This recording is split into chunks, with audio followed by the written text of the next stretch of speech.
अस्सलाम वालेकुम दोस्तों, मैं हूं खालिद मोइन और आप देख रहे हैं अदब व फ़नून नामा। खुश लिबास शोरा, खुश खुराक शोरा, ये बात चल रही थी।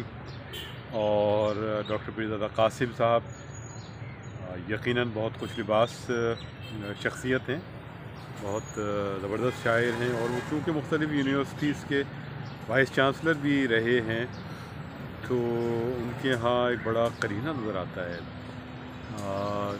मुझे नहीं मालूम कि किसी के पास कितने सूट हैं, लेकिन उनके जो सूट हैं वो बहुत ज़बरदस्त होते हैं। और वो बाकायदा टाई के साथ जब भी किसी अदबी तकरीब में आएँ या किसी मुशायरे में आएँ, तो वो हर बार एक नए कोट पैंट और टाई के साथ नज़र आते हैं, जो उनको बहुत ज़्यादा सूट भी करता है। और उनकी शख्सियत में उनकी खुश लिबासी बहुत अहम किरदार अदा करती है। इसी तरह सार अंसारी साहब हैं। सार अंसारी साहब भी खुश लिबास आदमी हैं और वो भी सूट पहनने के बहुत शौकीन हैं। बस औक़ात टाई का मसला कभी कभी मुझे लगता है कि हो जाता है, लेकिन वो बहरहाल सूट पहनते हैं और कुर्ते पजामे में भी वो बहुत अच्छे लगते हैं अगर कभी कभी पहन लें। जैसे मैंने आखिरी दिनों में कोई तकरीब में देखा कि वो कुर्ते पजामे में थे। तो सार अंसारी साहब की शख्सियत जो है, अच्छा आप दोनों कितने खुश खुराक हैं इसका मुझे ज़्यादा अंदाज़ा नहीं है। सार अंसारी साहब तो खुश खुराक हैं।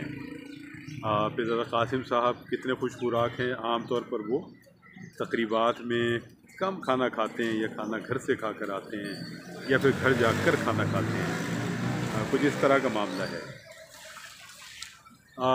उसके अलावा हमारे मुनीर नियाज़ी भी जो है वो कुर्ते या क़मीज़ या शलवार में मलबूस रहे या वास्कोट पहन लेते थे वो। और वो क्योंकि बड़े ख़ूबसूरत आदमी रहे मुनीर नियाज़ी साहब, तो वो उन पर सचता था वो कुछ भी पहन लें। अहमद अदीम कासमी साहब बहुत ही खुश लिबास आदमी रहे और बहुत करीने वाले आदमी रहे। और चूँकि चारों तरफ महफ़िलें होती थीं, वो उनका जो दफ्तर था फ़नून का, उसमें भी महफ़िलें सजती थीं और वैसे भी वो तमाम महफ़िलों में बतौर सदर या मेहमान ख़ुसूसी जाया करते।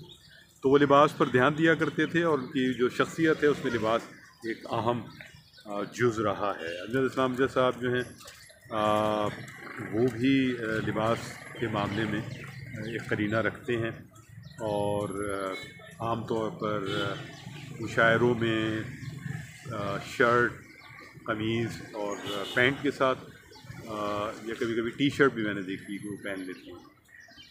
तो लेकिन उनके यहाँ भी एक करीना नज़र आता है। इस तरह और शोरा देखें, अब्बास ताबिश तो वो कुर्ते और शलवार में नज़र आते हैं और वास्कोट पहन लेते हैं। इस तरह और शोरा देखें। अच्छा, एक बहुत मुझे दिलचस्प वाक़या याद आया। जिन दिनों अज़्म एजाज़ ने भी सारी ज़िंदगी कमीज़ और शलवार ही पहनी, बहुत अरसे तक पहनी, और उनका एक कौमी निशान था वो। जब उन्होंने पैंट पहननी शुरू की तो मुझे अच्छी तरह याद है, पाकिस्तान मैरिटन में एडवर्टाइजिंग एजेंसी में बतौर कैलीग्राफ़र उन्होंने ज्वाइन किया था और वहाँ एक ज़रूरत उनकी बनी थी कि वो पैंट भी पहने। तो वो दुबई भी ज़्यादा आने जाने लगे थे, ज़ाहिर है, तो वहाँ भी जो है वो चाहते थे कि पैंट पहने। और तो जब पहली बार उन्होंने पैंट पहनी और मैं भी उनसे मिला तो बड़े झेपे झेपे से थे। वो कहने लगे मैंने पहली बार ये पैंट और शर्ट पहनी है और कूल है। उनकी हिप्स उनकी भी नहीं थी, तो वो उन्होंने मुड़ के पूरा दिखाया और कहा कि बताओ कैसा लग रहा हूँ। तो मैंने तारीफ़ की, मैंने कहा आप जो हैं, क्योंकि बहुत ज़माने तक आप कमीज़ और शलवार पहनते रहे हैं, लिहाजा आपको ये बहुत अजीब सा लग रहा होगा, लेकिन आप जब पहनना शुरू करेंगे और करते रहेंगे तो आप यूज़ टू हो जाएंगे। और फिर उन्होंने जो पहनना शुरू किया तो बहुत ही पहना, ज़ाहिर है, और वो उनकी शख्सियत का एक हिस्सा भी बना। खुश खुराकी तो मैं आपको बता चुका हूँ कि बेपनाह खुश खुराक आदमी थे और ढूंढ ढूंढ कर कटाकट कहाँ मिलता है अच्छा, और बिरयानी कहाँ अच्छी मिलती है, और क़ोरमा अच्छा कहाँ मिलता है। तो ये सब लोग जो है, पूरी पार्टी होती थी जो ये सब ढूंढा करते थे। कराची भर के जो होटल्स थे, और उनके इल्म में भी थे, कबाब कहाँ अच्छे मिलते हैं, बंसरोड के कबाब, उसके अलावा बुंदू खान के कबाब और जगह बड़ा। सरवर जावेद साहब के बारे में जो है वो कुछ दोस्तों ने ये बात कही कि वो बहुत खुश लिबास आदमी थे, तो मेरा ख़्याल है कि वो सुथरे आदमी थे, क्योंकि उन्होंने तो सारी ज़िंदगी जो है या तो सफ़ेद या तो क्रीम जो है वो पैंट भी वही पहनते थे, शर्ट भी वही पहनते थे, तो वो उनका कौमी निशान था। और अगर वो काला कोट पहन लेते तो वो वकील ही लगते तो खुश लिबास ही तो नहीं कह सकते, लेकिन हाँ सुथरापन ज़रूर कह सकते हैं उनको। उनके अंदर एक सुथरापन था, क्योंकि हमेशा नीट एंड क्लीन लिबास पे दो नज़र आते थे। क्योंकि सफ़ेद लिबास को मुस्तकिल पहनना बड़ा मुश्किल काम होता है, आम तौर पर धब्बे लग जाते हैं, आम तौर पर कोई ना कोई चीज़ उसमें पकड़ लेती है उसको, तो सफ़ेद कलर के साथ मुस्तकिल रहना एक अहम बात है, उसको निभाना भी एक बड़ी बात है। इधर दोस्तों में जो है अजमल सिराज खुश खुराक आदमी है, बहुत ज़बरदस्त खुश खुराक आदमी है और लिबास का भी ख्याल रखते हैं वो। इसी तरह हमारे और शोरा में भी अहमद नवेद तो खैर दरवेश सिफत शायर हैं वो। उनकी बेगम अगर उनके लिबास का ख्याल रखें तो वो रखें, खुद अहमद नवेद के बस का तो काम नहीं है, लेकिन उनकी बेगम बहुत करीने वाली हैं। इफ़त नवेद जो हैं वो निगार भी हैं, तो वो ख्याल रखती हैं, ज़ाहिर है तो वो एक बेहतर सूरत हाल नज़र आती है उनकी। और हमारे यहाँ वो मैं बार बार एक बात कहता हूँ कि वो शायर का वो एक रिवायती रूप है कि वो मैला कुचैला होगा और लिबास का ख्याल नहीं होगा। एक ज़माने में तो शेरवानी पर पान की पीकें बहुत मशहूर हुआ करती थी और शोरा कभी कभी वो डाल भी लिया करते थे, और जूते बहुत ज़्यादा गर्द आलूद हुआ करते थे।